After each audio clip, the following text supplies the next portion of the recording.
আমরা সবাই আনন্দ প্রকাশ করতে চাই একসাথে। পৃথিবী, সমাজ কোনোটাই কিন্তু শুধুমাত্র মানুষের একার নয়। কারো জীবন যেন বিপন্ন না হয়, এটা দয়া করে করবেন না।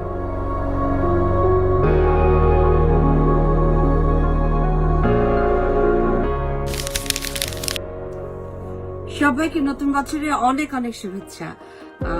কয়েকটি কথা মনে হলো শেয়ার করা উচিত বা শেয়ার করতে ইচ্ছে হলো আপনাদের সঙ্গে। আশা করছি সবাই শুনবেন। নতুন বছরকে স্বাগত জানাবার মুহূর্তটি অবশ্যই আনন্দের।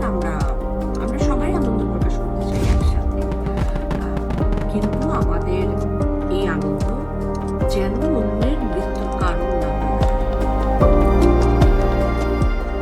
নতুন বছরকে স্বাগত জানাতে গিয়ে আমরা যে আতশবাজি বা পটকা ফাটাই, এটা দয়া করে করবেন।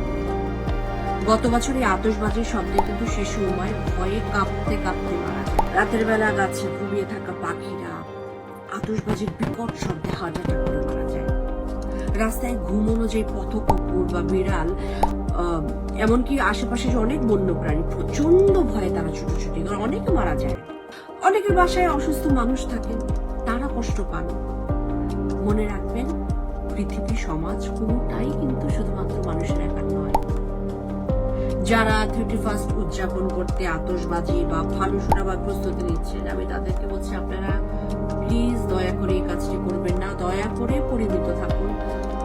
আপনার নতুন বর্ষকে স্বাগত জানাতে গিয়ে কারো জীবন যেন বিপন্ন না হয়। সবাইকে নতুন বছরের আবারও অনেক শুভেচ্ছা। Wishing you all a very very very happy new year. খুব খুব ভালো কাটুক সবার। সবাই খুব ভালো থাকুন এবং প্রাণ প্রকৃতির কথাও একটু ভাবুন।